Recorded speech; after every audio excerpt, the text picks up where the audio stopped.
going on? We're live action. How's everybody doing? We were gonna go at 8, but I went at 8:10 because I wanted to watch this rocket go off. And then I got scared it blew up, and I literally called my mom to be like, "Did it blow up?" Because she was watching it on TV, and she said no, so it didn't blow up. Justin, how are you?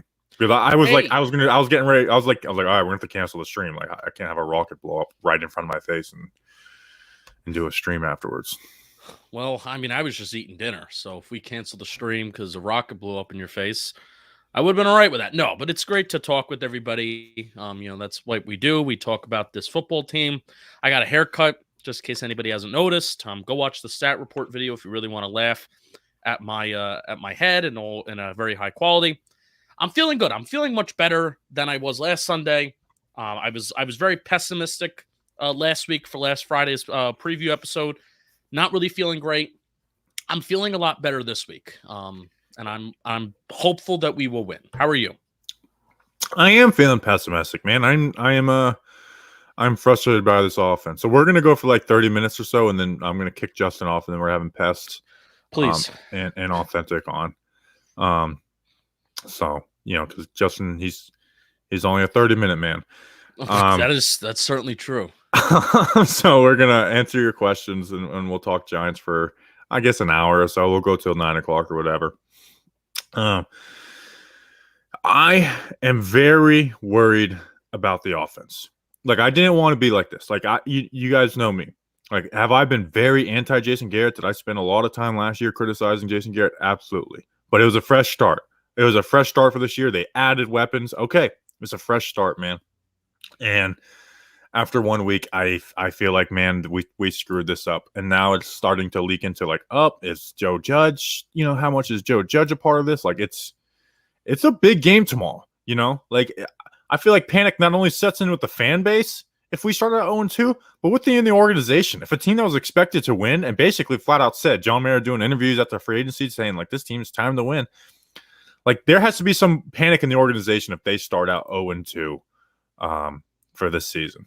Yeah, I mean, we've said it the last couple years that we've started out 0-1. 0-2 was, week 2 when you're 0-1 is a must-win game. Not to get over dramatic and, 2007, 0-2, blah, blah, blah. But week 2 is a must-win game when you start at 0-1, especially against a division rival. We're looking at this game where we're saying it's a winnable game, blah, blah, blah, all the regular talking points. And here, so we talk about this on the podcast, but, I'm not as concerned. I mean, I'm concerned about the offense because they were bad last year and they don't score points. There was nothing that they showed me week 1 that made me more concerned than I already am. I think you were a little bit more optimistic heading into week 1, which is why you're pessimistic right now. I was a little bit more pessimistic heading into week 1, which is why, in a way, I'm more optimistic for week 2 because I'm like, oh, well, it can't get any worse than that. Scoring 7 points in non-garbage time, scoring 7 points. And when you look at some of the advanced data that I like to look at, when you look at the efficiency metrics, EPA and Football Outsiders DVOA, they actually had the Giants in the top half of the National Football League, around average. DVOA had them at 11, and then the EPA rankings had them exactly average, probably ranked 16th. So if they had more opportunities, and if the defense did give them more opportunities, I genuinely do believe they would score more points. Don't think they were going to score 30, but I genuinely do believe that a touchdown or 2 might have been also put up with that game because I thought that they were moving the ball. Now, week 2 is a big test because it's like, okay, the defense is probably not going to be that bad. And if the Giants can get the ball more, how many points are they going to put up? And that is going to be a huge test. So my overreaction of firing this person and kind of waving a concerned flag, it's going to wait for Friday and it's going to wait for next week. Yeah, and then we'll start answering questions in a second. It feels like we're just doing our mailbag pod since we didn't get to do the mailbag pod this week. Did the defense play good? Absolutely not. Did they get killed in time and position? Absolutely. But also, we talk about complimentary football. How come the defense, how come we can't ever get into a shootout? We have players with good enough to get into a shootout. It's if that's we'll never win a high scoring game. It feels like, it's not which sucks. And then defensively, they only gave up 3 points they get the ball back with 4 minutes left in the half. And our offense flat out just says, you take it back. I mean, that third down call was cowardly, Yeah. and Dan Orlovsky talked about it today.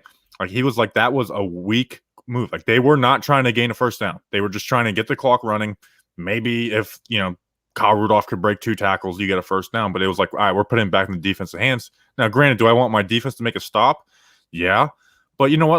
Like 10 points in one half isn't bad either, So like they had 10 points at the first half. That's not bad.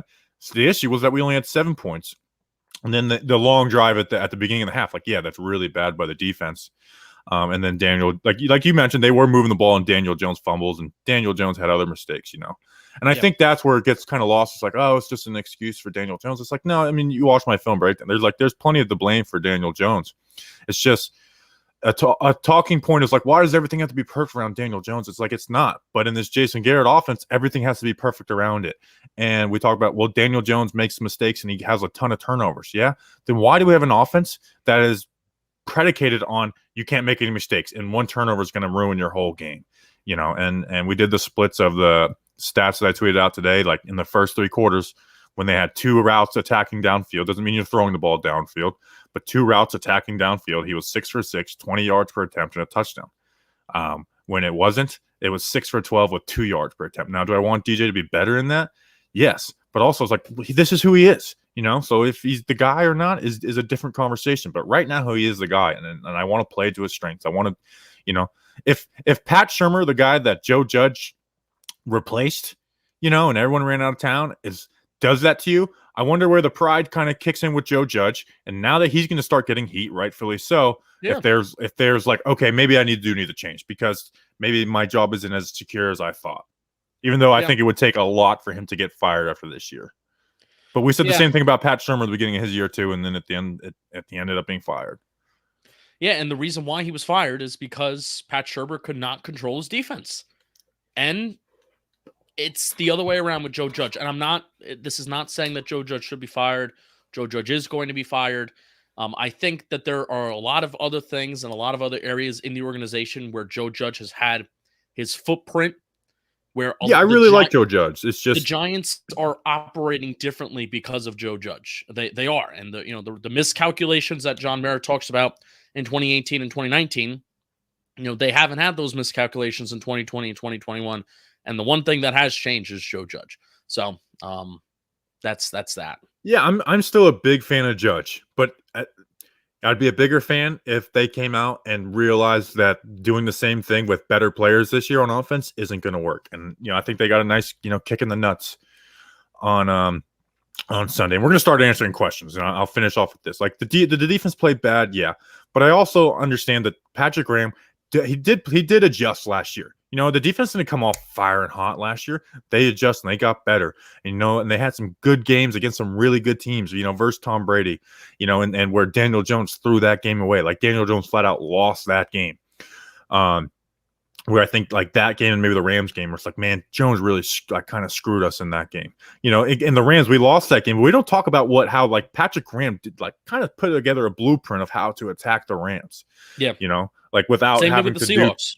Yeah, and the Seahawks. So it wasn't like, we just beat a bunch of scrubs, And so the Ravens got his number, and he's got his number 2 years in a row. And Graham mentioned that when they called him Black Picasso, he's like, well, ask Greg Roman about that. 70 points in 2 years.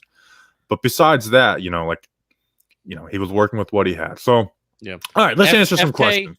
FK427 asks he asked a good question a couple minutes ago. We talked a lot about it on the podcast that's coming out tomorrow at 8 a.m. So I would definitely check that out because this stream isn't to totally give away that podcast. Bobby, do you really think Gates gets moved to guard tomorrow? If so, do you trust Billy Price to be the center? Do I trust Billy Price to be the center? No. Do I think he could come in and do like? I think he would deserve a shot to play on this offensive line as much as Ben Bredeson does. Yeah. So trust, no. Am I open to it and willing to give it a shot? Does Billy Price have the ability to be a good center? Yes, he hasn't been so far in his career, but he does have the ability to be that. And he's going to be a better run blocker than Bredeson versus a very tough Washington front four. I think it's the best and most balanced defensive line in the NFL. So again, we talked. We spent the first 10 minutes of tomorrow's pod talking about O-line rotation. So, yep. All right, let's see. Let's go through. Garrett is scared to pull out a gun. Sure. Not Freddie Kitchens. He always has the guns out. Suns out, guns out for Freddie Kitchens. Good pun. Who's more to blame, Jason G or DJ? Jason G, 100% for me, but it doesn't mean DJ's blameless. Like that. Okay, since that throw to Saquon Barkley to Daniel Jones, that in triple coverage in the red zone, that's an unacceptable type throw for Daniel Jones. That was, that might have been his worst throw since the Tampa game last year. Because it was simple, and I do think they're he locks onto one guy, gets a little over talked about because the Giants offense is so predicated on pre-snap reads, and it's okay, this is what we have before the snap, and this is where we're going.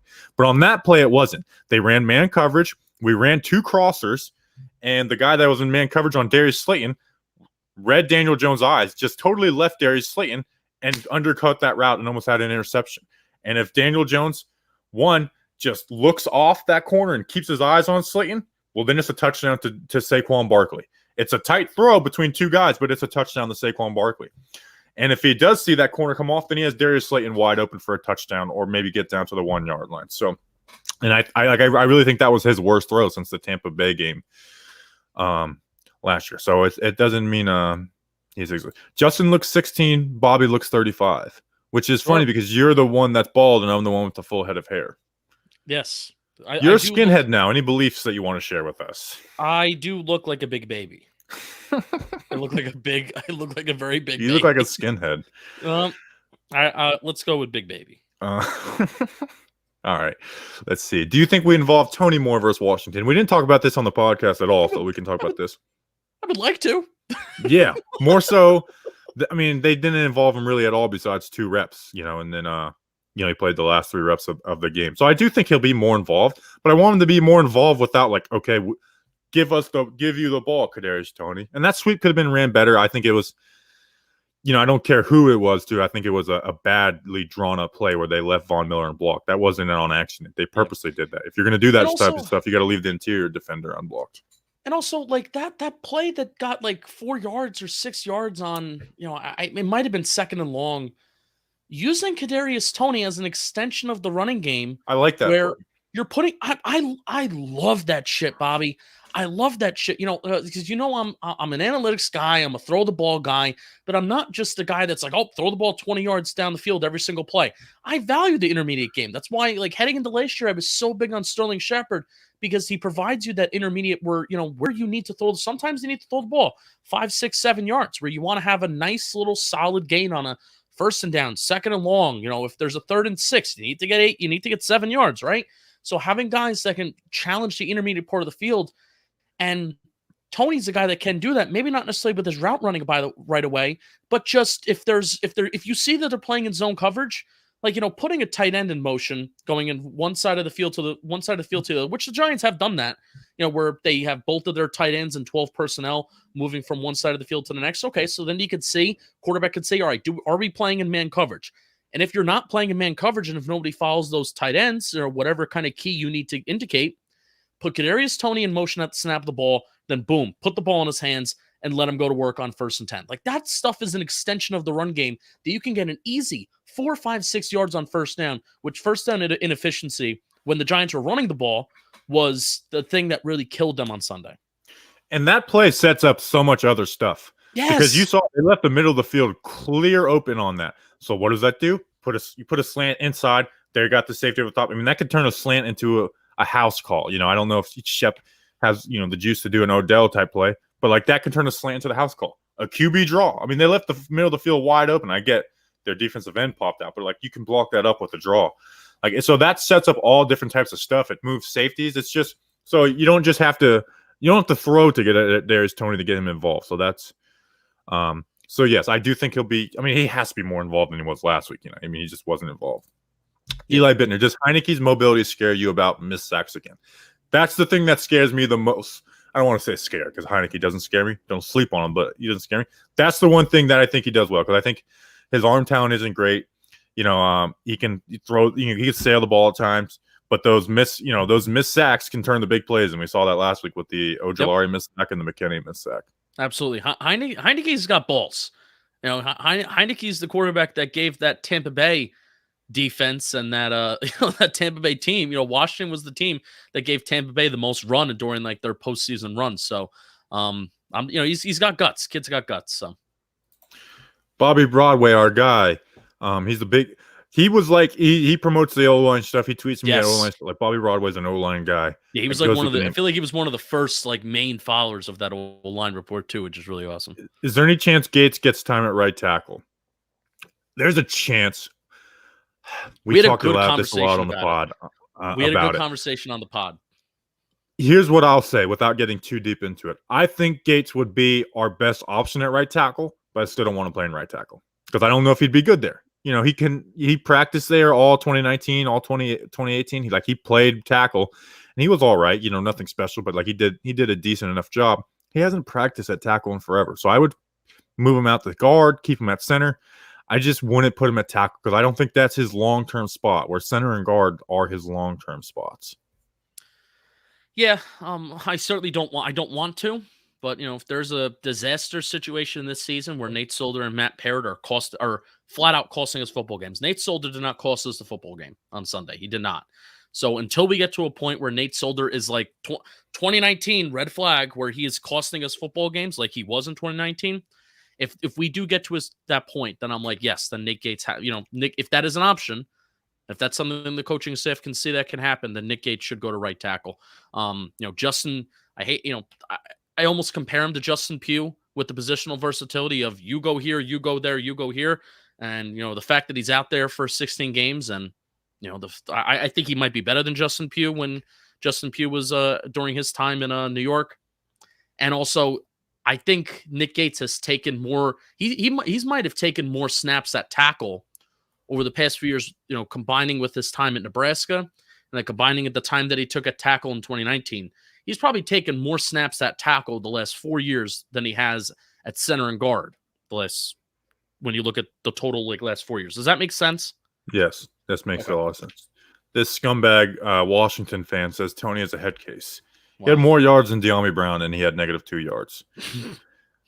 That's one of my favorite talking points. Is like 3 rookies: Elijah Moore, Kadarius Toney, and De'Ami Brown combined for 4 catches and -8 yards. Connor Hackett didn't asking a question, but we appreciate the $2. Nice haircut. I wonder who he's talking about. Let's see. There was a couple other chats. How do you think Joe Judge will handle the offense and Jason Garrett after week 1? The conversation's happening. Is this more Garrett or Judge as much as it gets Garrett? And the longer it goes on, the more you would think it is Judge. And that was my worry in season last year. Freddie Kitchens comes in and calls literally I have the stats to back it up, the most aggressive game of the year versus the Colts with Colt McCoy at QB with limited time of possession, move the ball well. I was like, okay, this is actually Jason Garrett. But now that we are running the same exact stuff, that's where Joe Judge is going to get more heat and rightfully so. I know this phrase has been used a ton, but the honeymoon is over. Yeah, absolutely. We have another super chat that's a really good question. We got to go. In a game where our D gets beat pretty badly, what do you make of Peppers playing only half the snaps? I hate it. Peppers should be playing 80% of the snaps. Peppers is a good player. Yeah, he had a rough game in man coverage, but they also didn't set them up. That's something a critique of Patrick Graham is they were playing man coverage with their safeties 20 yards off. So it was kind of it was almost like a scared man coverage where it's we want to play man, but we don't want to get beat over the top. You kind of got to take the chance when you play man of getting beat over the top. It's hard to get both. No offense, a tough matchup to just be in man coverage, especially in short yardage situations. And then one of the passes he gave up was a 3rd and 8, and they got the stop at 3rd and 6, but then they go for it on 4th down and get it, and that was by design, So he gave up the catch, but McKinney was down there to help with the tackle. So Pep always plays well versus Washington. I'm not overreacting to Pep week 1, but I will be surprised if they continue to play him just 50% of the reps. Yeah, Judge said not to look too far into it. At least Dan Benton of the Giants Wire. I saw the headline was, "Don't look too far into it." Judge says that September is about evaluating the roster, which if that's what he said, then you would think. I don't think he said it like that. Yeah, I would hope not. But don't read too far into it. Yeah, don't read it. Yeah. All right. There's another. What's up with Darnay Holmes? He looked bad. Yeah, he had that really bad rep versus Judy. Now, he was set up on a pick play, but I think even if there wasn't a pick on that, he probably would get. He didn't look great. Do you know the snap count of Darnay off the top of your head? No, not on top of my head. I can easily find that out very quickly, though. But yeah, they were rotating him in, and Judge was obviously pissed when he had that tackle out of bounds, which was oh yeah. Ooh, the damn Devils. This is what I was waiting for. What's with the narrative going around Twitter that Saquon sucks all of a sudden? It's not the O-line. You guys aren't buying it, are you? Saquon did not look good. It doesn't mean he sucks, but he didn't look good, and he did miss some holes. You know, there was a play. Rohan posted the video of it, and the safety rolls down, and Saquon runs right into it when the backside was there. You know, and Denver did a good job of rolling that safety in late and kind of screwing up our run plays. But yes, I mean, Saquon, he just looked indecisive. Doesn't mean it was his first game back. So I do think if there's any player who has the excuse of rust, it's Saquon, who hasn't been tackled since week 2 of Chicago. But he didn't look great. Yeah, Darnay Holmes got 42% of the defensive snaps, by the way, which was on line with he got 41% last year, but he missed time due to injury. Yeah, so here's the thing with Saquon. This is nothing. At the same time, it's nothing new. It's his first week back from major injuries. He didn't just have one injury. He had multiple things wrong with his knee. So I'm not critiquing too much, but we do need to have a conversation about Saquon Barkley needs to be better for this football team. And yes, running backs are very much predicated on the success of the offensive line. So guess what? You should have maybe considered that in 2018 instead of drafting a running back. You should have fixed the Today I offensive had line. the thought of having Andrew Thomas, Nick Gates, Quentin Nelson, and Rashawn Slater on the line. I just thought about it for a couple of minutes. Yeah, and then guess what? You can bring in literally a middling average running back, and that running back would be a stud. But meanwhile, you have Saquon Barkley, who is a very good running back, but that's why it's problematic when you take a running back number 2 anyway. But we need to have a conversation of the expectations that Saquon does bring with being a number 2 pick. He needs to be better. He needs to be better, and he should be expected to rise above whatever play is kind of happening in front of him. And the efficiency metrics are not good. I mean, this is even in 2019 where he was good. 2019 he was good. He was hurt in 2019 too, which it's again like we also need to stop with the excuses of Saquon Barkley's hurt. Saquon Barkley's hurt. Well, running backs get hurt. It's part of the position. And again, it's a critique of the 2018 draft pick. But he needs to be better. He needs to be better. And it's going to get bad if he continues this, which I think it's more likely that he does continue this, the 10 carries, 26 yards type of performances. I think it's more likely that he continues those performances than just automatically just kind of breaks out. C-Mac looked pretty good week 1, by the way. Yeah, he did.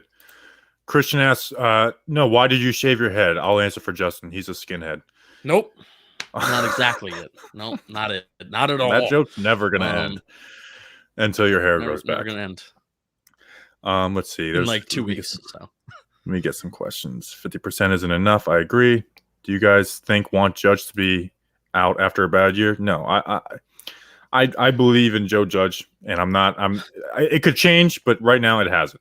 Talk to us when the season is over, whether the season is over during the regular season or the season is over after week 18. Oh, we already answered this. Thank you for the chat, Scott Morgan. There was another one in here. Muted Growl says, what's the deal with Snacks? He's probably not your cup of tea, but you cry about it every time he's on a video, Muted Growl. Yep. So that makes, just to let you know, Muted Growl, that makes us so happy every time we share those comments with each other. Makes me want to include him more because I know you're going to hate him. So that makes me want to include him in more things that we do. So that's actually my goal, and because it really makes you upset. So shake your $4.99 and shove it. Coney, he's back from the future. Yo, Bobby, I'm from the future. Would you prefer me to tell you something in the future about the offense or the defense? Tell me about the offense, Coney. I'm an offensive type of guy. Something that he got right. There was something that he got right that he said that he's from the future. He gets everything right. He's from the future.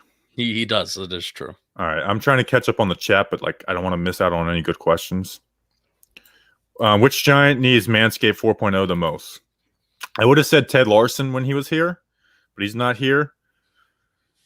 It's a great question. Jeez. I'm trying to think. What's his face? The guy that retired from the Cowboys, Looney. He needed it. I'm trying to I could see him being a hairy dude. Who else is a hairy dude? really none of the DVs, none of the maybe Reggie Ragland. How about that? Reggie Ragland. I could see Reggie Ragland being a hairy Rags dude. to riches.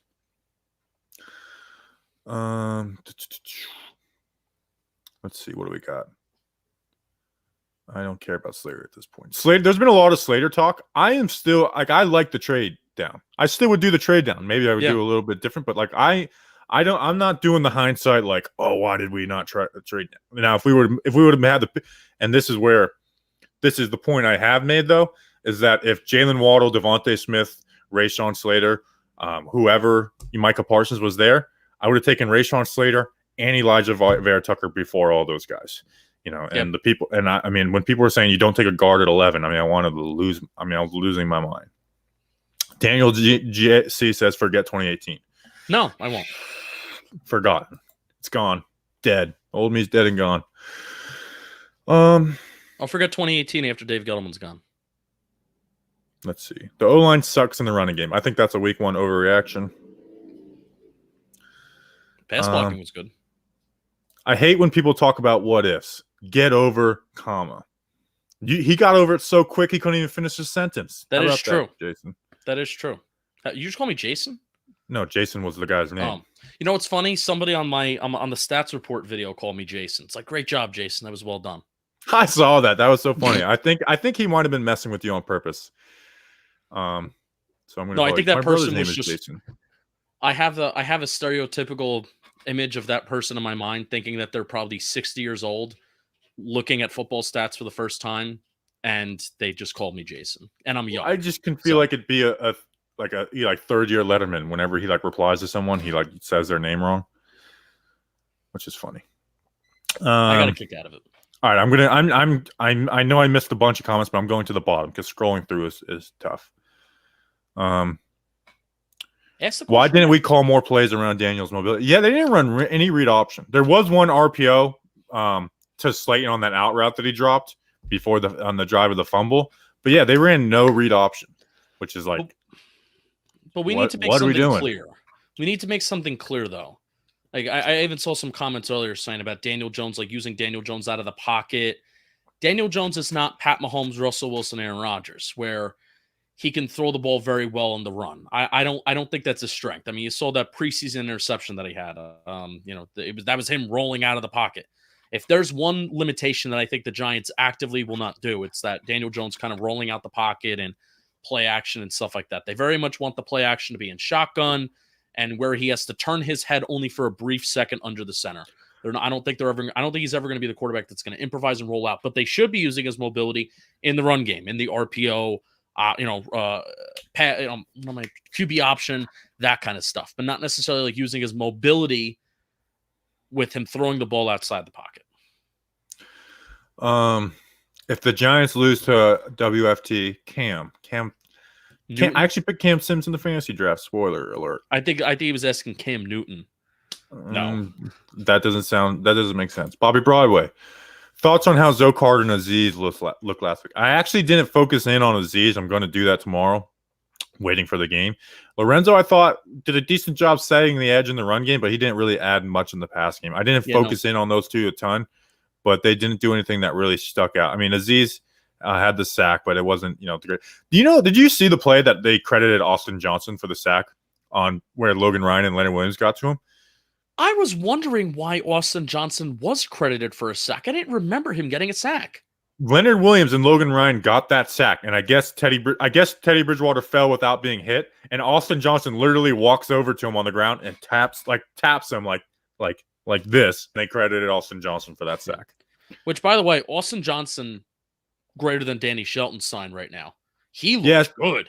You see the big time differences between Shelton and Dalvin and even Austin Johnson is that Shelton does a great job off the line scrimmage. Great pop, like winning reps.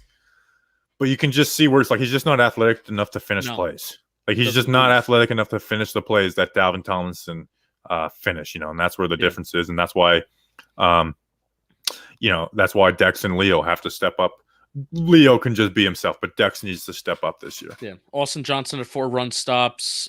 Danny Shelton had 2 run stops. Azeez Ojulari had 2 pressures, a sack, should have had another sack. Zoe Carter did nothing in terms of pass rush productivity, not a pressure, QB hit, anything. So 87% of the snaps Zoe Carter played. What's the chance of benching Jones midseason because of the turnovers? 0. How was Washington's O-line this year? I think it's bad, right? Like Cosme and Leno, they gave up a lot of pressures and hits. On 7 dropbacks, Fitzpatrick was hit like he was sacked once and like hit like twice and pressured on like 2 other ones.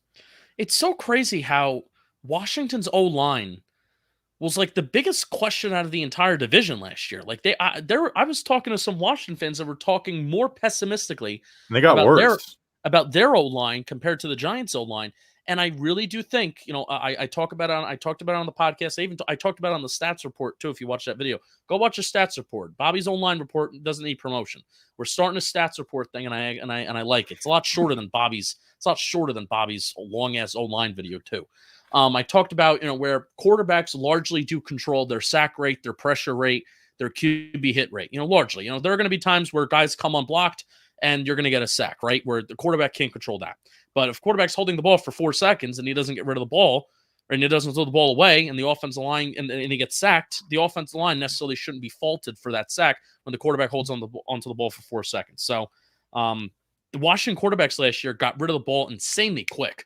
And I think that really helped the outlook on the offensive line, because when you get rid of the ball quick, you're not taking sacks. So let's see what that looks like this year when they want to be a little bit more aggressive. Bobby Broadway, no more super chats for you. Just leave questions, and if I see your name, I will do it. No more super chats. He says, I do love O-line report, but I also have love for Justin content as well. So Bobby Broadway's a liar. Thank you, Bobby. Let's see. There was one I wanted to hit. BJ Hill. That was another overreaction. It's like BJ Hill's like 2 sacks. Like this was a total. It's like BJ Hill was buried on the depth chart, and he had 3 sacks in a game in his rookie year. Like we needed O-line depth. Billy Price might start this week. Even if Billy Price was the backup all year, I'm okay with that trade. He was an expiring contract buried on the depth chart. Let's see. There was one question in here I wanted to get at, and then we're going to bring in Pest and Authentic in there backstage here in a second. There's a question I wanted to ask. I had freaking listen to the podcast at 8 a.m. tomorrow morning. Yeah. There was promotion. Plug. Pedro Smith. I see this guy on Washington Twitter sometimes. I think he's a Washington fan. Yeah, that's what I'm saying. The old line. He said it's bad. He said Cosme was ranked the best run blocking tackle, though. Okay, that's interesting. Let's see. Come on. There was one more question that I really wanted to hit, and I can't remember what it was. This is why I'm bad at doing these live streams. Are you concerned about Adore and Bradbury? No. I will say that Adore play where it's like KJ Hamler got beat deep, that was just as much on Xavier McKinney as it was Adore. Boom. I saw the BJ. It was before the BJ Hill thing. I can't find it. Well. Bad radio. I can't find it. Was Tay Crowder as good as I think he was? Yeah, he looked good, man. He looked stronger. He popped Garrett Bowles, and I love Garrett Bowles on a play. So that was good. All right. How many? We'll go 2 more minutes, and then I'm going to kick Justin out of here. Well, I would like to maybe say hello to Authentic and Pest. Well, and then I will leave. Yeah, Justin has to go edit the show. No, I mean, I have to go finish eating dinner first. I also started watching How to Get Away with Murder. It's very good.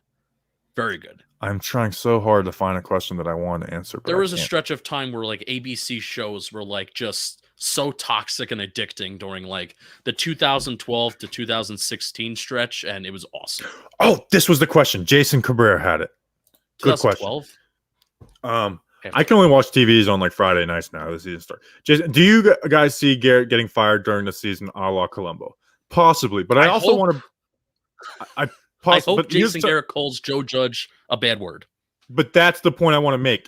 Colombo wasn't planned to be fired. Colombo was there bringing Googe in, and Colombo lost his mind because he's a psychopath.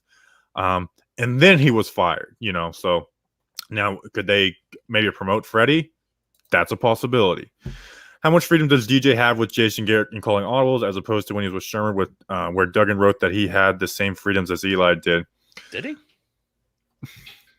Did Duggan source that, or did he quote impressor? I don't know. That's one of those things where it's just hard to know, and that's where I think that's where Tony Romo was underrated. Is he was audibling like crazy. So Jones did that last year. He did it. Yeah, but at the same time, and I was listening to a podcast with some QBs, and they talk about not every call is an audible. A lot of times they're like Phillip Rivers, he would a lot of times he wasn't changing anything, or he was just reinforcing what they were doing. So that's just one of those things you got to guess at. But here's what I will say: at this point so far, Daniel Jones hasn't shown anything to proven to be a good audibler. Because we kind of just run stick right into bad coverages versus stick over and over. So. But do we know? I don't, that's just speculation. Unless you have it sourced up, it's just speculation. I'm going to bring in Pest and Authentic. All right, Pest, how you doing? That was mean. I know. I just had to mess with him. I love when he quote tweets. What's going on, fellas? The thing that made me laugh the most is when Pest said that Bobby Skinner doesn't courtesy flush in public bathrooms. I don't. Why would you courtesy flush in a public bathroom? We got Pest the Analyst, Authentic. They both have channels, Authentic and the Beer, and then Pest the Analyst. Pest sounds like he's muted. I don't know if I'm muted. No. I'm here. Okay. I'm just happy to be able to say that I escaped out of Bobby Skinner's basement. Okay, he had me locked in a basement for 16 hours, y'all, and I had to maneuver my way out of it was these ropes, right? But they smelled like straight poop, right? Kind of like when Bobby Skinner goes to the bathroom in a public restroom, doesn't courtesy flush. That's what it smelled like, and I had to wiggle my way out of them, right? And then there was an alligator outside of the door. He had an alligator on watch. It was crazy, right? I kept hearing banjo music. But I was able to escape, and I'm back home, and everything's good. So thank y'all, man. Appreciate it. Well, here's how the audience knows you're lying. One, and I love this when we first started getting up, and people are like, "Oh, you're in your mom's basement." There's no basements in Florida, dummy. So there is no way you were in my basement. So I always, anytime I would get the you're in your mom's basement. It's well, we don't have basements down here. So you're wrong about that. Basements sound scarier than I was thinking about maybe a shed, because I know you're in Florida. That's why we have sheds. I don't have a shed in my house, but we have. Maybe I should have said shed instead of basement, right? I'm from Jersey, right? We have basements, so basements. Do you follow me on Instagram? I literally ran into an alligator the other day, just sitting in the middle of the road. Yes, I did see that. I posted on Twitter too. Yeah, I saw that. So Pest, we already, we just gave you a 20-minute introduce. Authentic, what's going on, man? How you doing? Hey, not too much, man. Had a pretty chill day, man. Did a show yesterday with the Beard, man, and just cool. Now I'm getting ready for this game. For those that don't know, I live down here in D.C. on North Capitol, so I'm getting ready to go to this game tomorrow, man. I'm pretty hyped, man, and picking the Giants to win this game. They got to win this game. It's feeling like a must-win, but I kind of in the beginning of the year, I picked Denver to beat us anyway, so I was looking at coming out of this one 1-1, so hopefully that's what it is. I'm going to be sitting in the end zone on the Giants side. If you see me on TV, definitely shout me out one time.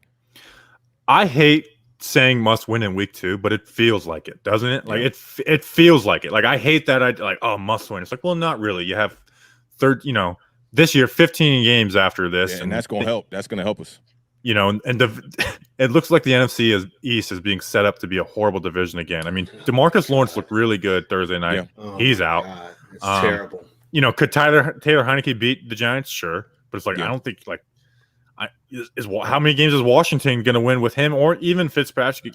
It's looking like the division's going to suck again. I'm picking Dallas though right now. Their offense. Giants fans know about that 0-2. We've been 0-2 a lot in the past couple years. So that scares us. I just wanted to say one quick thing, non-Giants related. Justin, you look amazing. Okay, you shouldn't have said that. Handsome. You look handsome as always. Okay, the haircut absolutely suits you. You are the hot Man. how long y'all been streaming for? 30, 39, 40 minutes? Cool. You're the hot bitch of Talking Giants, okay? Bobby Skinner is not the face. You're the face, okay? And everybody knows that.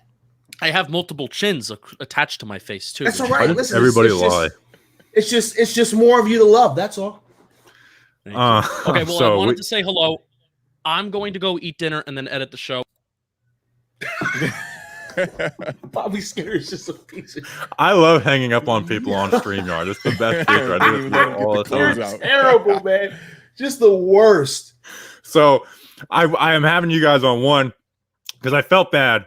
You guys did an Overreaction Monday show.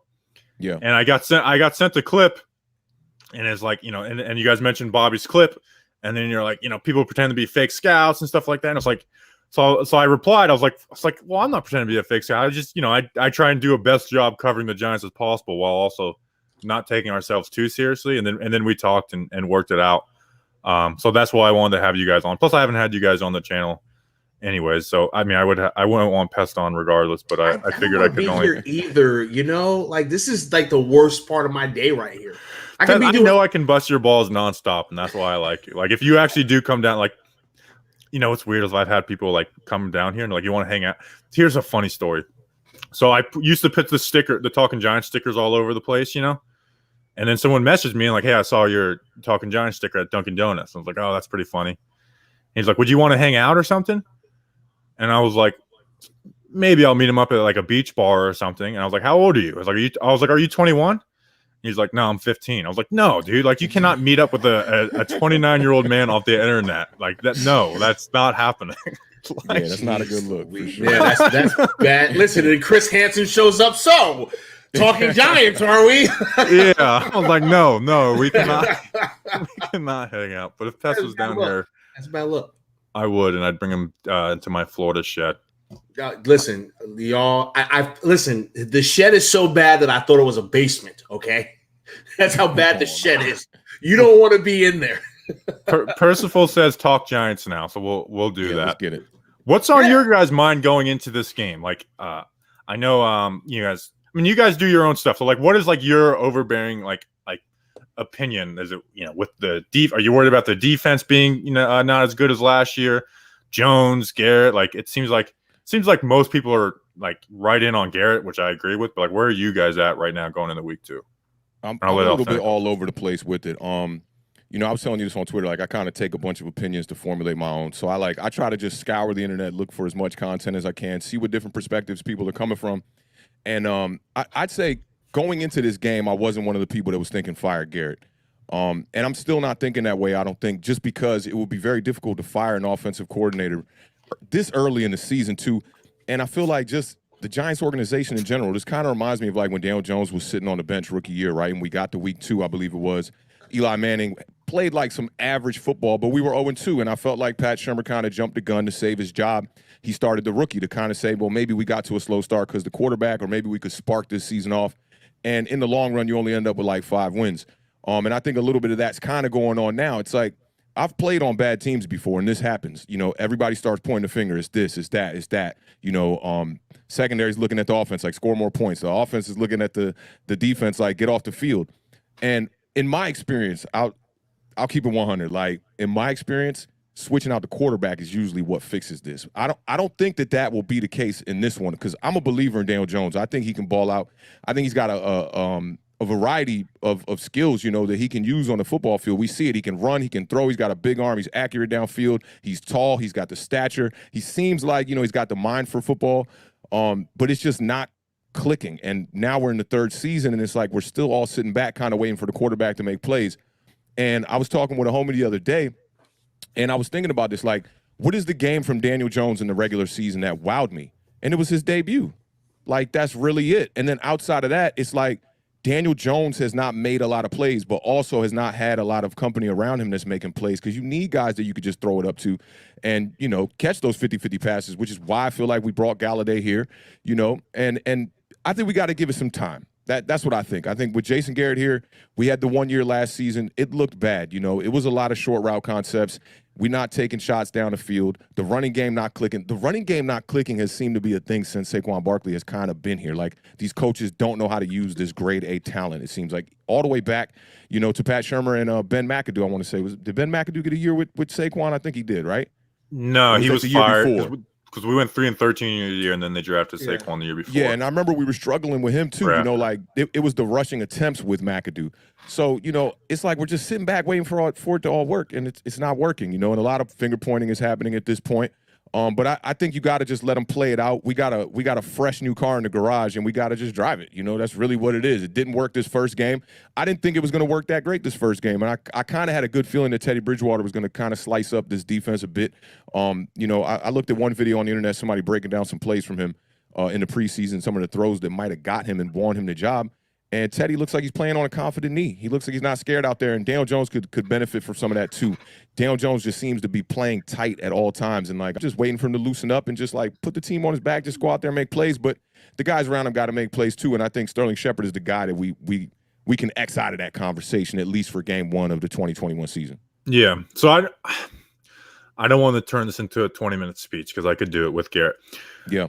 And I'm not demanding like I hate the we got to fight like Pat Shurmur in 2019. People were calling for him to be fired for the Vikings game, and I was losing my mind. I was like, did we see the first two games like what Jones has done in that? And I go back to that Vikings game. It's like Jones missed 2 throws, Shep dropped 2 big plays. Like, those were big differences in the game. And they had John Hillman, who I think was the worst running back to start for the Giants in this century. And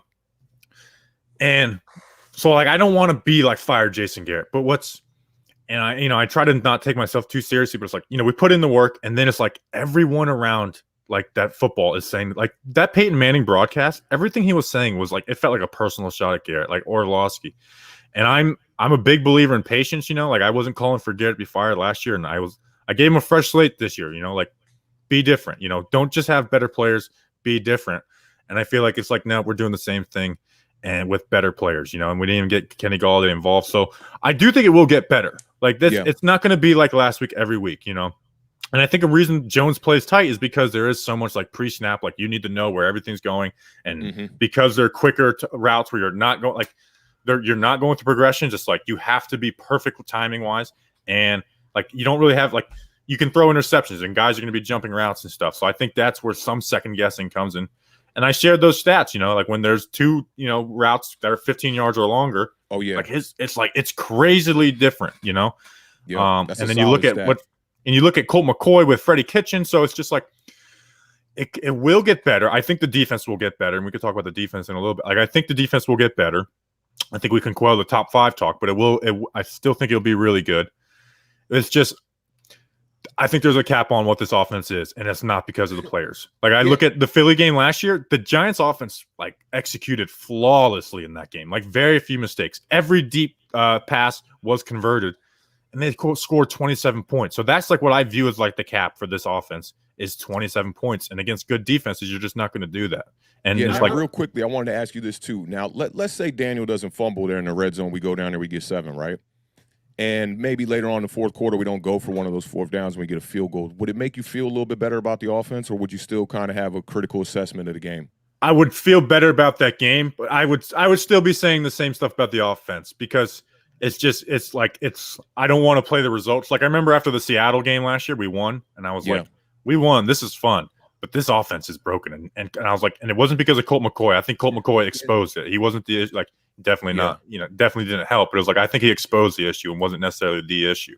Yeah. So it would have been less vehement, like I would be a lot like if they go out and win tomorrow, I probably will have the similar views of the offense. But if they win and they win 20-17 or whatever, I'm going to be having a lot more fun. And it's, when you win, you forget some of the bad things, And that's when it comes like Daniel Jones turnovers. When you win, you'll forget like people. Daniel Jones fumbled twice in that Tampa Bay game in his debut.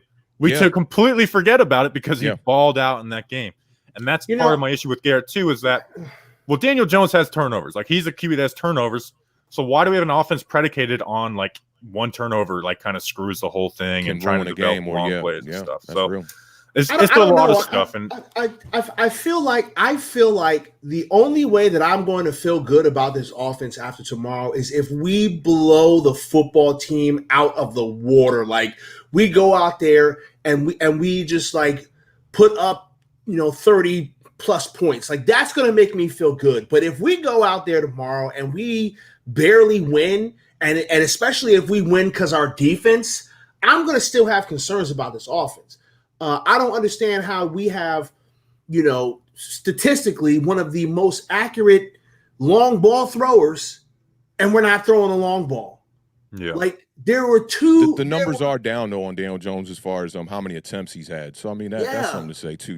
He's completing the deep pass. We're not throwing a lot of them at the same time. Why are we not throwing more deep passes? Like that's the thing that I don't understand. Like if our goal, if our head coach tells us, don't tell me what a player can't do, tell me what he can. Well, I'll let you know that Daniel Jones throws a good long ball. So how about we take shots down the field? And even after his rookie year when he was less efficient, and I literally like chart every at the end of the year, no matter who the QB is, I chart deep passes and third downs and just chart other and then the 15+ yard route stuff just to see what a QB is in different situations. Yeah. So last year he completed 50% of deep ones. His rookie year he completed 33%.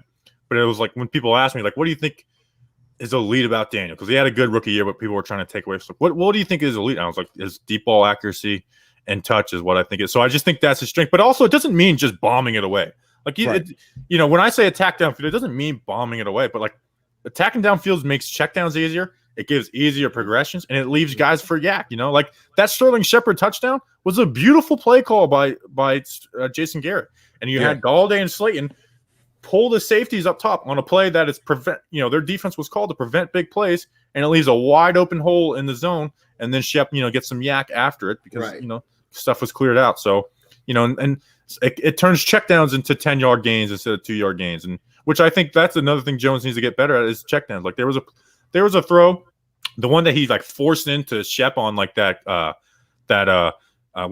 a hook. It's the one he's just staring him down, and the linebacker's I know where you're going. And Saquon's wide open in front of his face. Right in front of him. Right. And it's like, man, you can still want to go to Shep, but try and move that guy. And if he doesn't move, you have it wide. So, it's year 3 with Daniel Jones. He still has to start showing it and overcoming some of the system too, Yeah.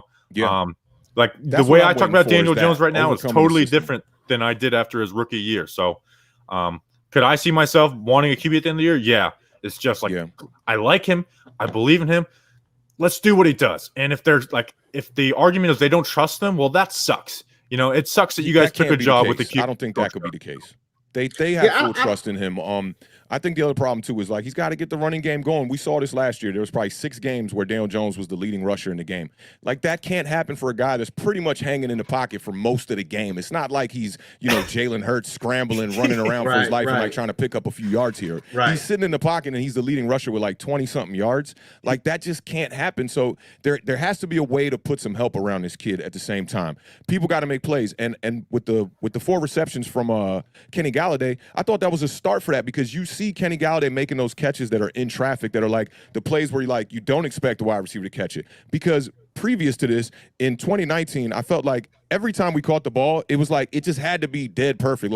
Wide receiver has separation, pass right on the money, catch it in stride. It's usually Darius Slayton on a 9 or Sterling Shepard across the middle. Whereas when you see Galladay going across the middle, taking big hits, that's what we need. That reminds me of OG Giants football. Amani Toomer made a living doing that. He wasn't the fastest guy. I agree with that 100%, and that's some of my hope for the offense is that fourth quarter can instill some hope. That dig that Galladay it almost got an interception. Yeah, people man, that almost got an interception. Yes, Me? I know exactly. I'm yes. Start forcing throws. Use this guy. Please. See, that's what this guy can be. So I think that's exactly that's what I'm where saying. I do I haven't given up hope on the offense. I don't ever think Jason Garrett's going to be an advantage, so that's where I'm pretty depressed about it. It's I just don't ever think he's going to be an advantage. I think we can win with him, and a good defense. I just don't ever think it'll be an advantage.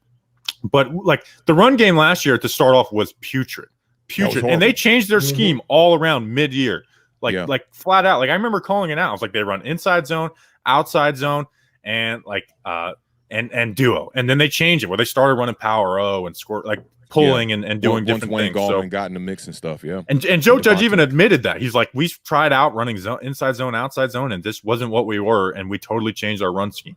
And before Colombo was fired, that 10-day period between the Eagles loss on Thursday night where Andrew Thomas played the worst game of his career, and that Tampa game where Andrew Thomas shut down JPP. Mm-hmm.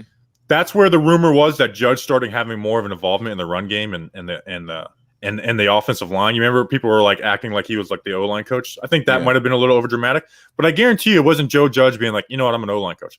Googe, who they hired after Colombo was fired, I guarantee you for those 3 weeks before Colombo was fired, Googe was in his ear saying, this is what you need to do. Start having Andrew Thomas lag that inside foot. And Thomas said it later in the year in the press. He's like, I just started protecting the inside as a priority and then trusting myself around the edge.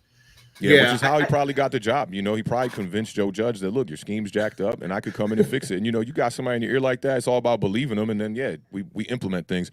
But, everybody gave Joe Judge praise for that move, mid-season. And I feel like when the offense is down, we're not putting much blame on Joe Judge because the philosophy does come from the head coach. But, he does tell your offense coordinator, hey, bring the game plan to the table. So, I think it's all parties involved here, and Patrick Graham's we got to put some blame on him too because I feel like he has issues adjusting mid-game. When we're being dominated in the first half of a game, you see it. They fall flat in the second half a lot. It happened last year in the Ravens game. It happened last year in the Browns game too. Baker just carving us up in the first half, and then they coast to a victory, and our offense can't get clicking. So it's like we really don't have anything good to look towards as Giants fans. We're like, well, what is being executed properly, especially starting off this year? And we ended last year pretty well, but, we were playing Dallas Cowboys, and that defense was just straight garbage. And that was my hope at the end. I keep on cutting off pass, which makes me happy. You know what? I'm getting ready to just leave, man. I'm getting ready to just leave. I'm going to just, no, you know what? I'm out of here, man. I'm going back to the shit. No, but listen, I gotta be completely honest here. Because, and this is kind of what Authentic just said, like as we go into this game that's getting ready to happen, right? I'm sitting here because I'm gonna work on my preview video, and in all my preview videos I talk about what do I think the keys to the game are. I have no idea right now. Like I have no idea. I could tell you a bit of it at least. I gotta stop Antonio Gibson. That right off the bat, gotta stop Antonio Gibson. I have some ideas, right? But like offensively, I'm sitting here and I'm like, what do we do well? I don't know. Like I have no idea what we do well offensively right now, and so it's like, how do you? And obviously we're not in the building, right? So we can't know what these coaches are saying. We can't know what the coaches, philosophies are, what their actual game plan is. We'll never know these things, but like, I don't know how I would approach this game from an offensive standpoint, aside from saying, you know what? Hey, Daniel, just sling it. Like, who cares about interceptions? It's a good defense with a good pass rush, so you can't just be like, go out here and sling it. Right, you have to find a way to get positive yards on first down. This kind of feels like last season a bit. This is exactly how we started off last season. We were struggling on first down. Then you're looking at 2nd and 12, 2nd and 13. And you can't win like that. You got to get positive yards on first down. And if you get no gain, then you got to get positive yards on second down and try to put yourself in a manageable third down. And in this game with the Giants against the Broncos, we struggled at that. The Chargers struggled against Washington football team doing that. If you look at the way they ended the game, they converted a 3rd and 17 to kill out the clock and then a 3rd and 7 to kill out the clock. We can't win that way. Herbert was 14 of 16 or something by himself on third down. They were like 14 of 19 on third down. They dominated time of possession. They ran, I want to say they ran 79 plays to the Washington, like 49 or something like that. So they damn near doubled them in plays, and then Washington still ends up losing the game only by 4 points. Now, we know if it's the Giants, you look at us against the Broncos, across the board, the statistics are pretty much the same. Giants had 9 drives, Broncos had 8 drives, which is crazy. It just tells you how the Giants just bailed out in the fourth quarter and just said, go for everything, when they probably could have took some points. And you look at the yards, and everything was pretty much identical except the time of possession. We got dominated in time of possession. We know about the 2 8-minute drives that the Broncos had to end the first half and then to start the second half. We just sitting on the sideline looking crazy, and then the coaching staff panics in the fourth quarter. I know they're going to go to the drawing board and correct this because it's clear. It's pretty clear. But offensively, you got to get some yards on first down. Saquon Barkley, we got to get some yards on the first down. Booker's hasn't impressed me from what I've seen in the preseason and in week 1 game. It's like slow to hit the line. I don't know why that is. He was a tough runner, from when he was in Oakland, when he was with Denver. Seemed like a straightforward, tough runner. We're not getting that now. But I think that's where the game plan's got to at least start. Like, we got to stop their run, and we got to be able to run the ball so we can do things like play action. I know Garrett doesn't like to do some of the stuff that Patrick Shermer did where he would kind of roll the pocket a little bit to the right, have Daniel kind of cut the field in half and make things easier. We saw Teddy Bridgewater just kill us on 3-level routes this past game. Right, yeah. In the middle of the field being wide open. So, for me, that's where it starts. They got to find a way to stop that run. And we did a fantastic job stopping the run on Sunday against the Broncos. And I think that was part of the game plan. Gordon run, kind of made it, when you look at the numbers, it's bad, but we did a great job against the run. And that was with doing more too high, and I hate to not get too nerdy, but doing two high safeties, which they did almost never last year. Yeah.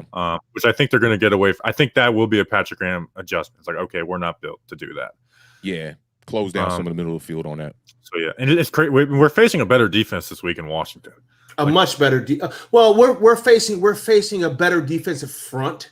I don't necessarily I think Denver's secondary is way better than Washington's secondary. Yeah. So maybe we'll be able to get some better outcomes from drives because Daniel Jones he'll have some better throws. We forget that Denver's secondary is really damn good. Okay, yeah. It's really good. I don't think Washington's secondary is as good. So it's really going to depend on the play of our offensive line, right? If we can keep Daniel Jones upright, if we can give lanes for our running backs, right, then we should be able to move the ball down the field. We should be able to push it down the field and put points on the board. But it's going to start and finish with our offensive line this week. Like it has to. It 100% the scary part is, I think that Andrew Thomas is going to have the tougher matchup. He's going to be lined up with Chase Young for most of the day, right? But on that right side, you got Montez Sweat, 18 sacks in 2 seasons. He's going to be a problem. And we saw what was happening on the right side in this past game. I mean, this Washington pass rush might be better, or most people will say it's better, but they don't have a Von Miller. Them highlights, man, that one that I posted, that is ridiculous. You don't see that in football a lot. Like it was from a movie. And straight, it looked like the longest yard. Where it's like they put in what's the backup QB kicker, and it's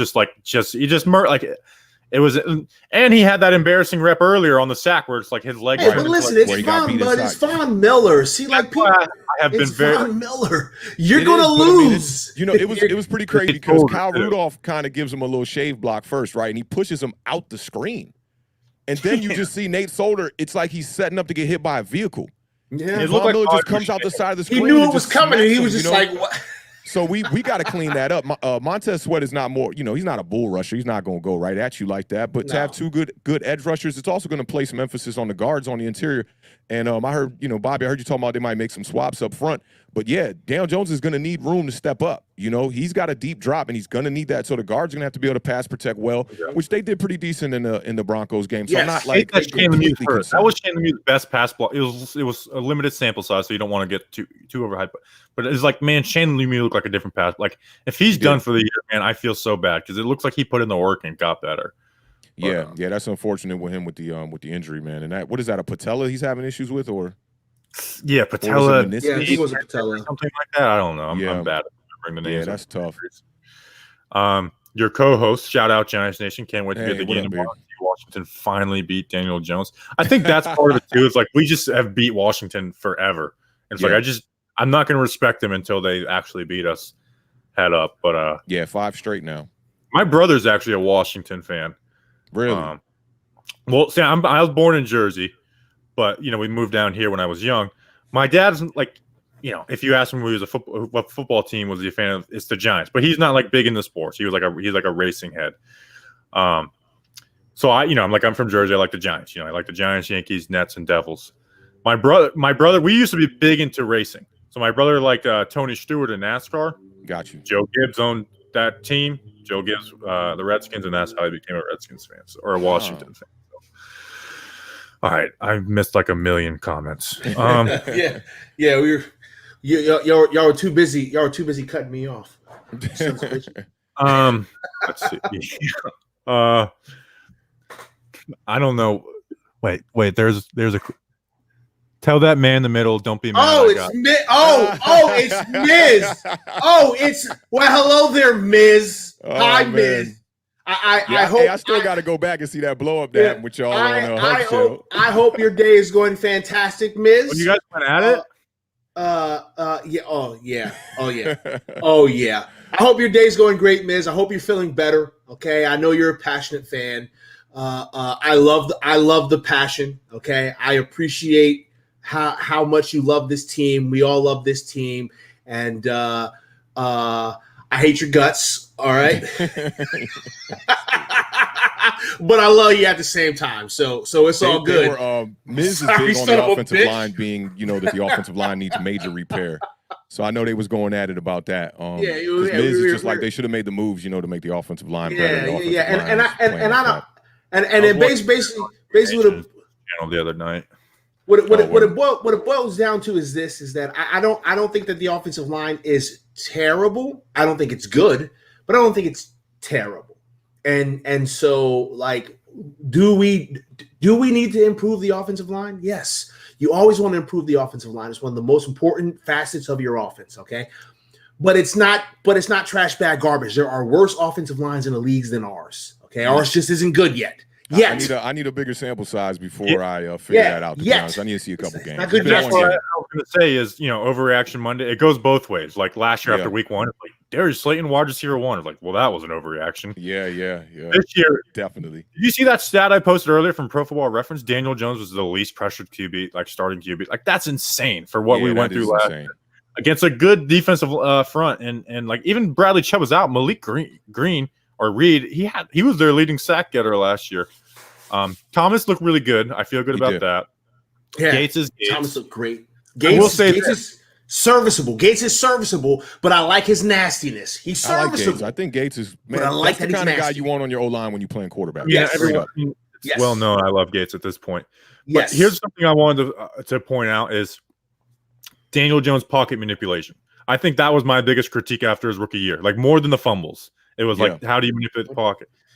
I thought he with all of the corners happening on the right side, I think did wonders for him. Where he was trusting his back. If anything, even when it's been bad, he's trusted his blind side, and it gets at least big hits and big sacks. Yeah. And when it was in 2019 and Nate Solder, it led to like half the fumbles were because of Nate Solder and Jones not holding onto the ball. With all the corners of Solder, and Hernandez had a bad game, and I've been a Hernandez defender for a while. Like he played bad. Yeah, all of that bad stuff happening in front of him seemed to make a pretty big difference with the way he was in the pocket. And I did notice that Daniel is doing a better job of stepping up into the pocket. Which the past has been horrible at that. But his processing speed is killing me right now. Like you can tell that 9 times out of 10 he's staring down his first read, and it's like, oh my God, Daniel, you gotta look around. You gotta look around you. You can't stare at that guy. Okay, like the defender sees you staring at that guy, he's going to pick you off. Stop staring at your read. Then he has times where he makes a great read. If you look at the big play to Slayton where he got the homie to jump off sides, they have a safety sitting in the middle of the field. He looked him off to the left real quick. He felt the leverage of the play like perfect, and Slayton has that step. He had 2 guys on the fly route on that when he went to the right one. So it's hard to tell for me because I don't know exactly what they're calling. Is this like where they're trying to set it up for Daniel Jones to be a one-read kind of quarterback and make it easier for him, which sometimes can be a fantastic thing? Like, look at what Sirianni did with the Eagles and Jalen Hurts on Sunday against the Falcons. He really simplified the game plan for him, and he executed it perfectly. But you can't make mistakes. That's the other thing. Daniel Jones, one blemish, it's almost like taking you back to last season, which, we already have enough on a resume of Daniel Jones fumbling the ball and turning the ball over. I think it's 40 giveaways since he's been a starting quarterback in 30 games or something like that. Yeah. It's crazy. The league is turning into a one-read league, and I think that's why Tom Brady's still the killer. He's like, I did this when you couldn't like offenses weren't set up like this. Like this is why I own you guys, because I know everything that's coming. And even Aaron Rodgers now, like I was reading an athletic piece on like Brandon Staley, who's the Chargers head coach now, and they were interviewing Rodgers about it, and that's why they were able to beat the Rams. It's like Daniel Jones threw to his first read last year on 70% of his throws. Like I guess in the entire NFL, the average was 69%. But a lot of the Giants is predicated on pre-snap, so there's first read. But like you mentioned, the interception the should-be interception to Saquon was totally him locking on, and that corner not going with Slayton because he was reading his eyes. And then that other one we were talking about with Shepard, where Saquon's just sitting right in front of them, which is something I've asked out of the offense. Like put his check down just right in the middle of the field. That's when he was best with Caden Smith in 2019. But Caden Smith, man, I like him in the blocking game so far. Like I think he could be a good blocker. They got to utilize him a little bit more. I know it's tough right now because Evan Ingram's banged up and they thought he'd be the number one guy out there. So it's like the offense is not that much different. That's the problem. It's like, yeah, you got Kenny Galladay out there, but at one point we had Odell Beckham out there and we still struggled. We could only run slants all day, Right. And that was with Shepard on the field as well, So I'm just like, how much like better is the personnel on this offense now? We brought in Ross. We thought he could be another speed piece. He's on IR. And when you remove Toney from the equation as a rookie, it really feels like the old, kind of wide receiver core. But I think when Toney gets a little bit more like involved in the offense, I think it could be a playbook thing with him too, and just like just not being comfortable and knowing the system yet because he's been out. The more time he gets, it's going to be better for him. And the reverse play looked like it should have worked, man. Somebody, Solder, Rudolph, somebody on that side. Was they missed the block on Von Miller and it looked like it was a 2-layer block. I think that was on Solder purpose went inside because they did that last year where they would leave the defensive tackle unblocked. Yeah, but it's like you can't leave the defensive end and that defensive end be Von Miller unblocked on that play. Like they did that last year with Miller. Yeah, and it was a push pass. So like when the ball snapped, Toney wasn't even behind the offensive line at that point. So like if you're gonna do that stuff, it has to be at snap, like snap, handoff, go. It can't be like it was snap. it was in front of the quarterback. He let it go in front of him, and then they had the option with Saquon kind of doing like a sort of an RPO, like he could give it to Toney or give it to Saquon, but nobody even went to Saquon on that play. And I think they ran it a little bit too early. They showed it with Shepard early on in the game. I think the first run of the game actually, the first run to Saquon, he picked up 5 yards, and Shepard went around on a reverse. They just kind of like showed it. But then they bring Kadarius Toney in the game, like first play. And you're like, you know what they're doing. You know what they're doing. So they shouldn't even given them. Because we talked about I like the regular throw to Toney. I think that sets up a bunch of stuff. Oh yeah, that was a good one. Yes, that was a good one. I like those are the kind of plays that we need to be doing with him. We need to be doing. That just sets up all kinds of draw, underneath screen, in the middle, hand, all kinds of stuff. Yep. Quick routes. You brought up Caden Smith, and I think this is an overreaction that I might think is real. Do you think Kyle Rudolph's washed? Because he looked unbelievably slow. Like he looked slower than Levine Toilolo out there on Sunday. Yeah, like that worried me. I don't think he's washed. Blocking he looked okay on certain plays, and I thought that the out route where he was 1-on-1, you give him a better ball on that, he might come down with a play there. You got to get the wide receiver or the tight end a chance to get his hands on the ball. The one that was a little high, it almost looked like Daniel thought it was a fade route. Maybe he kind of just sailed it. Which one are you talking about? It was the so the Kenny Galladay one that was on the goal line. The one we were talking about, the speed out. Yeah, the one that we were talking about, right? So before that, it was either second or third down. The same route to Kyle Rudolph, and he just missed him. I don't know. It looked like it could have been. It looked like he was throwing it away, but it was like if you're going to throw a fade to Kenny, if you're going to throw a fade to Rudolph, throw a fade to Rudolph. Yeah, hit him. But he like sailed it out of there, so completely sailed it. And guys can catch that. That's an extension kind of catch for the receiver. You just got to open up. Everything opens up. The ball's got to be up there though. You can't just sail it, and you can't throw. I don't like that one low and away. Especially you got to throw it soft too, which is like, I don't know. It's got to be. That's why I kind of hate the fade. Like I kind of hate the fade because it's just so like. But when you got guys that can dominate on it, it's such a great play, man. Yeah. Like Calvin Johnson made a living off that by the goal line in his career. Mike Evans does it a lot. Hasn't done it a lot as of late, but I like the one-on-one play when you got a guy who's just got good hands. Because I used to play a little bit of receiver back in high school, right? And I wanted the one-on-one. I felt I could out-jump guys. I had long arms. I felt like I could out-jump people. And I know a wide receiver and tight end, they're thinking the same thing. Like, one-on-one on the hip, you should be able to complete that. It reminds me of the throw to Deion Lewis that lost us the Bucks game last season too. You know, like if Deion Lewis ain't the guy to be catching it like this, but you got to get that a little bit out and away. You know, you don't want that to fall inside. And if it's low, it's got to be low and really away so that the person defending won't come up with an interception.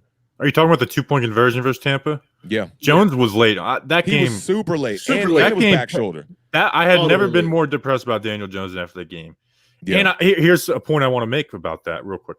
That game, Jason Garrett opened up the offense. Yeah. And you say, well, Jones threw 2 interceptions. It was like one of our best offensive outputs Who versus a cares top about defense. interceptions? He's gonna But fumble. that's my He's gonna point, turn is the you ball can't- over anyway. That's my Throw point the about damn ball. That's my point about JG. Is he going to play like a train wreck every game? No. But we scored points in that team, and we almost beat the Super Bowl champs. Yeah. And we like even with all those mistakes, we scored those. And Daniel Jones like threw that game away. That's where I 100% agree with the criticism for Garrett right now. You know, it's like he makes it where if Daniel Jones makes one mistake, it can cost you the game. And that's where I 100% agree with you on it. If you just let him sling it, you can make mistakes. And I was talking about Herbert in the game against Washington. They were 2 for 6 in the red zone, and you can't forget the fumble that they gave away when they were on their own, or they were actually on the Washington 30-yard line, which is pretty much in the red zone, right? And he had So an you're looking at interception. They got the ball right back. He had an interception in the red zone. And he had an too. interception. You know, 2 for 7 in the red zone, and he still come out with a victory, man. Giants ain't had a game like that. I can't remember in a decade, maybe, you know? So I'd like a game plan where at least, like, you can make some mistakes and still be in the game. Now, going back to that Tampa Bay game, those interceptions did cost us the game. The one that he threw when we came out of the half, I mean, it's like he lost the completely game. deflate. Yeah, he lost the And game. they were on first down. They made no sense. I went back and watched those, and I'm like, there's bad plays and mistakes that people make, and it's like, Yeah. I get what you're thinking. Those two are like, I don't get it. I And don't the get fumble it. this game, you know, the fumble against the Broncos, it's 1st and 10, you in the red zone. God. You I don't. pick up 7, but his instinct, and it's crazy. I was looking at his high school So tape like a frustrating. couple days before that, and he was just trucking people in high school. Like, he was so much bigger than the defenders. When he would scramble and get out Did the at pocket, Duke, he would too. just lower his shoulder. At Duke, on the goal line, at Duke, they would literally like run like Cam Newton QB power. There's one of Yeah. my favorite plays of him, and they got blown out by Wake Forest. And it was a game where drops just killed him, where they go to hand the ball off on 4th and 1, and the running back is getting tackled with the ball in his hands, and Jones just literally rips the ball out of his hands and then powers. It was like one of my favorite plays. You mentioned you like to get the ball thrown up to you in high school. My first year playing football, JV, I was 6'7", and I told my coach, I was like, hey, on the goal line, you could put me at tight end and throw it up. And he told me, I'll never, because I remember my dad telling me, my dad didn't know much about football. He was like, they should throw Yeah. the ball to you at the goal line. And me being like in 9th grade, first year playing football, I was like, I want to catch the ball. And he just hit me with like, how about you shut the fuck up and work a back tackle? And I never asked for stuff like see, that again. like, I'm 38, man. So, like, in my day, we didn't run the fade like that around the goal line. It wasn't really a goal Really? line play in high school. And we were a No, running team. yeah, I don't ever remember us having to defend, because I was always defense. I don't remember us having to defend, fade routes. Yeah, it was the That quick was- slant in that high was school the for us, thing. man. Yeah, I mean, it quick- was like every play, quick Quick slants or options, option pitch. My That's senior what we year had was to do after Miami started doing the Ronnie Brown Wildcat, so we implemented that my senior year, and I was technically the tight end on that, and I was always be like, one time they're gonna throw it to me, but it's like they're never even gonna have me run a route. You're just an extra block for like Nate Solder on the line. Yeah, All right, I so was definitely like that. Austin is asking some questions. I need each of you to say your top 3 things that the Giants need to do to open up the offense. Top three only. My man, that's a lot for all. That's 9 things out of the 3 of us. We'll say. How about we each say one thing? I'll say implement the things that Shermer did well, and I think that We has to could be do a it. kick in Joe Judge's pride that Shermer was the one that did that week 1. Oh my God, Yeah. I know. But I know anyway, he- and I hope he did. I hope he felt horrible after that game. That the guy that Yeah. I replaced just kicked us in the mouth. Mm. Is basically doing those high to low reads. Simple. That's my thing. Pest. we have to we got to be nastier in the trenches, man. And old biased ass pests, man. You're always talking about linemen, but listen, that's where it all starts, man. We just got to get nastier in the trenches, and we have to be, fundamentally sound in regards to, our blocking. I see it. I see flashes of it, and then it disappears for a drive, and then it comes back again, and it's like, Yeah.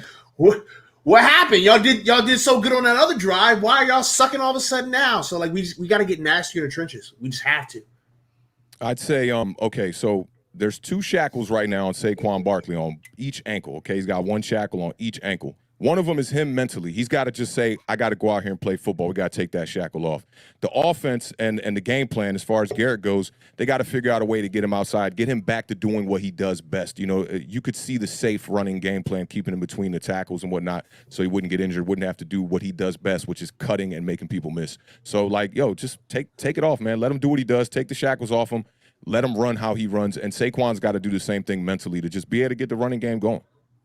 Yeah, he looked hesitant. Like he looked rusty, you know. So that's why I'm not overreacting to Saquon week 1. Yeah, and you should not overreact to the way Saquon looked. I mean, like, you can mention it that yes, he didn't look like himself, but we also have to put into perspective that the man just came off of a grueling ass injury. All right, I can remember, you know, having a really bad break on an ankle when I was a kid playing football. And that next year, I was skittish. For like 3 games because I was afraid to break my ankle again. You know what I'm saying? So, like, this is the kind of way it goes. He'll shake it off. He'll be fine. We're not going to panic about Saquon. So, Saquon, don't be a pussy like Pest. Simple. I'm putting your guys' links. You know what? I would. You know, listen, Bobby. I'm coming down to Florida. We're gonna do an Oklahoma drill. I don't care if you're 7'12". Okay. I'm afraid. I still think it's like, you know, like you pick it up where you left off, and then I'm like, you know what? I probably, if I like got into a stance and really tried, it's like I probably would look horrible. Listen, I'm. When's the last time either one of you got into a fight? I got into a fight like 5 years ago, and I was like, I'm never getting into a fight. I haven't gotten in a real fight in over 5 years ago, and part of me thinks it's like, man, you might get your ass whooped if you pick the wrong person at the wrong place. You know, and don't be at the bar. You never know, man. Somebody could be like a UFC fighter or something crazy. True. Yo, very I was true. So gassed out when I got into a fight. I was like, very I'm never true. fighting again, yo. Yeah, very true. And people shoot. My last fight was a football game. It was my last. It was the last football game I played. Like yesterday, actually. No. My last fight was the last football game I ever played. That was 4 years ago, 3 years ago, 4 years ago. I was 3 or 4 years ago. Because I'm not. Yeah, listen, I'm not. You're the guy in the chat that was played with Frank Gore. Oh yeah, I did see that. That was dope. Said he got ran over twice. Yeah. Did you guys play ball? In the chat, man, any NFL player missed? Play it again? Say it again. There was a question in the chat, like a $2 super chat that was really good one. Like John Mayer lets you make the decision. It's easy for me. Fire Jason Garrett. That's the fire Jason Garrett. Or maybe fire Chris Mara, because it's like I don't want any family members making personnel decisions. But I would go Garrett because it would make me happier. He lets me make one decision. Hire a consultant from outside of your organization to be there and do system design and analysis football wise for the remainder of the year. Like, seriously, like we need some outside eyes to come into the organization and just watch and say, this is wrong, this is bad, that's stupid. Like, that's what we need. So not Ernie Accorsi? No, hell no. I need somebody that has no ties to the Giants ever. I agree. I think if they clean house this year, here's what John Mayer gets a lot of heat and a lot deservedly so. I do think he's someone who learns from his mistakes, though. Now he continues to like make little ones, like, you know, meddling where he shouldn't be. But I do think if they clean house, it would be hard for me to think that they just like try and promote Kevin Abrams. If they don't win this year, if they win, I can see them promoting Kevin Abrams or something. I hope not. I really hope that if they decide that it's time to hit the reboot button again, that they go and get someone from outside of the Giants circle. Man, we need new, fresh ideas. Listen, all right, for the chat that don't know, I am 40 years old, okay? I have seen every. And you just graduated high school 4 years ago. I just graduated high school. I have seen every single Super Bowl the Giants has played in. I have been a fan for 40 years, okay? I came out the womb a Giants fan. I love the old school Giants way. But listen, y'all, it's getting ready to be 2022. Can we catch up with the damn times, please? Like, just please, let's do something different. Do something different. Because this is killing me right now. Speaking of Frank Gore, I wish we would have hired Ken Dorsey as our offensive coordinator this offseason. Because Judge tried to interview Brian Dabble from Buffalo, but they blocked it because they weren't going to let him do a lateral move. Ken Dorsey's the QB coach there. The old Miami QB. That's what I was hoping they were going to fire Garrett and hire Dorsey, but they didn't. What would be your one thing? I'm not a Gettleman hater, but I think today would be to get rid of Gettleman. I think that he's done some good things in free agency, but as far as like scouting, we're spending all this draft capital on linebackers and offensive line, and like that's exactly where we're struggling. So I think I'd probably get rid of Gettleman right now. If it was 2 years ago, I'd probably have a different answer. I'd have probably pulled Daniel Jones a little earlier, or not have started him as early as they did. I would have started Jones earlier, honestly. I wouldn't have given Eli. And at the time, I was saying start Eli, give him a shot. But in hindsight, I would have started him week one. With Gettleman, all you have to do is point at and said, like, the first thing he said he was going to fix was the O-line, and we're still like we're struggling. And we're still looking at the O-line like, y'all going to play or what? If Gates plays a left guard, Price plays center, does Ben get a shot at right guard? If Hernandez keeps struggling, absolutely. Yeah. Wait a minute. We're saying that Hernandez is struggling? Yeah, he's struggling. He didn't have a good, and I've defended Hernandez. He had a bad game. He didn't have a bad game. I think if Nate Solder played well, we'd be talking about Hernandez a lot more. Yeah. He had some good reps. That's like fair. On that that's fair. Yeah, like Hernandez had good reps, and I've defended like all last year. I was like, Hernandez, if I guess COVID, I don't guess. He said COVID like hurt him, but if he was healthy, I was like, start him over Lemieux. He's better than Lemieux. But it's kind of do or die for Hernandez at this point, and he started off rough, but it's one game. So like it was, I think out of the last two, if you include last year, it was his worst game. So he's playing a new position, give him a shot, but it wasn't a great start. High hopes for It's going to sound weird when I say it, but I'm loving the way Hernandez's body looks right now, though. So that's why I'm like super excited to see, like he looked fat as hell. Like, and I know you're a lineman, so you gotta look fat, but he looked fat. He lost like 20 pounds too. Yeah, so. And then I see him. He looks lean. He looks like he's strong. It looks like in the way his So when you're most people know when you're playing line anywhere on the line, it's about leverage. Leverage is about your center of gravity. Center of gravity is about your core. So when I see Hernandez, has slimmed down in his core, right? It lets me know that he's been doing a lot of core work. And so I'm like, bro, his center of gravity is going to have to be great. His center of gravity is going to have to be great. So I need him to be good because I see this. I see the way his body is built right now. And I'm like, perfect. That's exactly what I need you to look like. And I cross my fingers. I'm gonna cross my fingers that it translates out in the field because I really like Hernandez. He makes a lot of mental mistakes. Yeah, like he's bad at picking. Like I actually blame some of this on Solder because when he was next to Thomas, as much as Thomas was struggling, I actually thought they were pretty good at picking up stunts. There was one that they screwed up versus Philly, but they did a good job. I think Solder's washed, man. He's done. Like he's collecting the check and he's finishing off his career. Which is why I want Parrott to start. If Parrott could, show that he could take that position, I think he would take it, easy. But he's kind of struggling too. So it's like, I have no faith in Parrott. Have to be the front runner soon. What happened to Parrott, man? Yeah, man. He looks so good on film, man. But he was my biggest worry coming to the season was Matt Parrott. Like if you ask me one player, it was Matt Parrott. He worried me more than anybody, and then he didn't prove it in camp, obviously. Yeah, they can get better, man. We've seen things like this with the offensive line with the Giants where mid-season they start to improve. I remember it happened to Eli's last season. I forget if that was Patrick Omamada came in or I forget it was somebody mid-season that completely changed. Jamon Brown. Jamon Brown, that's who it was, yeah. And we started playing a lot better. And Solder even started playing a lot better back then. I thought he was a better blocker for Eli, but the transition to Daniel Jones is tough for him, I feel like, because it's a deeper drop back and it's a more mobile quarterback. A guy who's going to probably hold the ball a little bit longer. Yeah, and Eli was checked down city at that point too.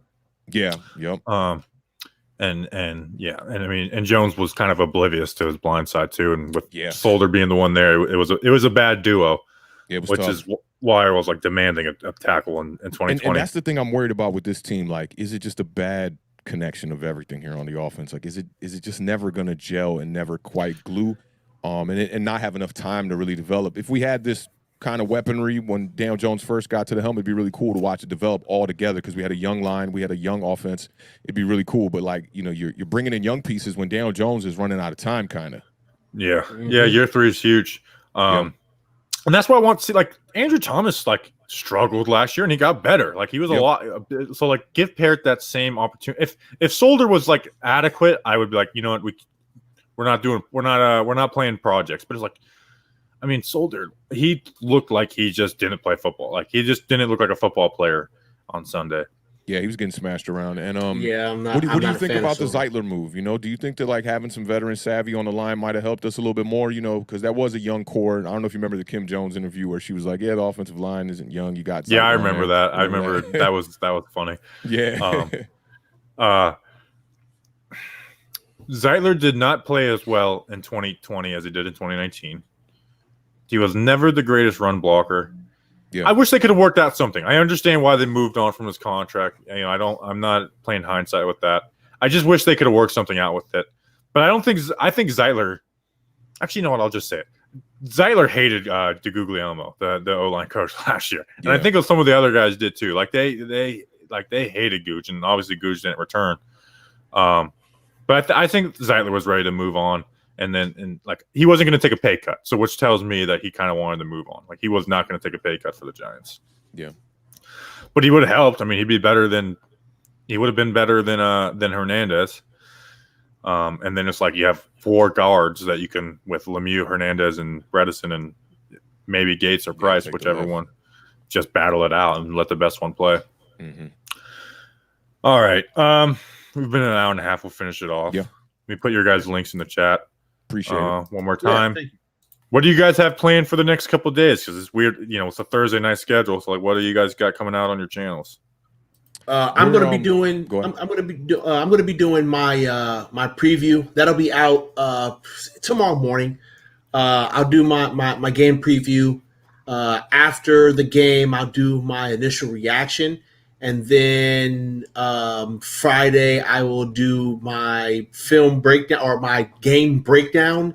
And then I'm going to just enjoy unemotional football for the rest of the weekend. It's going to be nice, actually. To just Football's so much more fun when you don't care about the team. Yeah, it really is. It's so stressful when your team's playing. Like, I hate watching the Giants in the playoffs. Like, I love it. But it's like there's nothing I hate more than watching the Giants in the playoffs because it's just so stressful. You can be up by, we're blowing out Atlanta in the wild card round, and I'm still stressing out until the last 5 minutes. That's real. Yes, absolutely. 100%. I was definitely like that on his first game, man. But as far as the week goes, we normally do a preview show on Thursday night, right before Thursday night football. But being that we're going to be at the game, I think we're going to have to move it up a little bit. So we'll probably go on pretty early. I'm thinking like 11 a.m. maybe 12 noon. And do a preview show for probably just this game. Then we'll come back and do something on Friday or Saturday night. So our schedule's a little bit twisted up this week. Normally we're Tuesdays, we do the recap. Thursday we do the preview. And then Sunday we do this thing called a parlay where we kind of just talk fantasy and like what players you can start and pick the games and whatnot. Nice. Blair Stewart tweeted at me today saying, Bobby, you're taking best friend applications. I click on his profile. He wasn't even following me. He's following me now, but like your application is denied. Yeah. You had your shot. Austin thinks that we actually don't want the Giants in the playoffs. That's not what we were saying, Austin, but I appreciate your support. Christopher Toney. You got to spell it with a K for Kadarius. All right, I'm ending the stream. Whoa. No. Put that back. Hey, yo, I've been looking for you, Christopher Toney. Oh, God. I've been looking for you. No, those sneakers, though. I need those sneakers. Those look like Photoshop. I don't think those are real. No, I almost want to go up and get my kicks that Nike sent me, bro. Like, I have a pair of 101 Nike Dunks that, like, I was designing in January, right? They leaked in a link that was like, you can design your own Nike Dunk. So I was like, Giants fan, what y'all think about these Nike-themed Dunks I did? And I posted the picture. I come home, like, 7 months later, And Nike sends me a box full of stuff, yo. They sent me the shoes I designed. They sent me some practice pants that were like worn by a wide receiver. They were dirty too, which is crazy. And like a Giants t-shirt. They sent me this Nike hat. So like I got the most fire pair of like Giants themed Nikes. They're so fresh. I almost want to go get them, but I'm not. I saw Pest wearing the Lil Nas X Satan shoes at FanFest. Yeah, listen. I stay with Giant sneakers. I have several pairs at the house. Yeah, I saw you brought some out to the FanFest. Yeah. I wear dirty shoes all the time, and then I just have two pairs that are. Listen, you do wear dirty shoes, and Hey, no, they were nice at FanFest. They were dames. I go to like the cheap. I mean, I wear a size 16, you know, so it's hard to find that's a stuff. big shoe, yeah. I mean, like all my shoes are like white, black, and gray, and because you're 8'20", man. Like, well, yeah, I'm just telling you what the reality is. And I don't like ordering shoes online because I've done that, and it's like these shoes are just too loose, and I've literally like cut off circulation to my foot trying to keep them tight. I have the same problem because I wear a 12. And but it depends on the shoe because sometimes I wear an 11.5 or sometimes I wear a 13. It depends on the shoe. And so like I can't buy shoes online. I have to go to the store and I have to put the shoe on my left foot because my left foot is longer than my right foot. So I have to put it on my left foot. It's Wait, your foot is longer than your right foot, or your leg is longer than your left? No, my foot. So everybody has a foot that's longer than the other foot. So if you might want to get your feet measured at like a store because one foot's always slightly longer than the other one. And so for me, it's my left foot. I know people who it's their right foot, but for me, it's my left foot. So I have to try the shoe on my left leg, foot. not the foot, but yeah, I've never heard of that. I think you're making that up, Pat. No, I'm dead ass serious. My left foot is like. I think it's just you. Like you're the only person in the world that has that. My left foot is a quarter of an inch longer than my right. Nah, that's wild. That's wild. That's some you got a abnormal foot. Tess, are you in Jersey? No, I'm actually in Virginia. I live. So you guys are close to each other. I actually live we rode up to FanFest together. Man. Yeah, I live like 45 minutes away from Authentic. Like I could have been on camera, right? Got in my car, drove, and got to Authentic's house and been standing behind him before the show ended. Like we're close. Yeah, that's why he was in your basement, Bobby. You sneaking in, man. Yeah, acting like I put him down there. Yeah, right. Wrap yourself up in the rope and all that. Well, I'm gonna get him. Come see me in Florida. We'll do this again. Their links are in the chat. Appreciate you guys. And for as far as our channel, we'll be podcast out at 8 a.m. on YouTube. Podcast apps probably later tonight, and then we'll do a little pregame show, and then we'll recap at the end. So. Appreciate you guys. See you on the next one. Thank you, Bobby. Until then. Appreciate it, man. Thank you. Take care. Bam.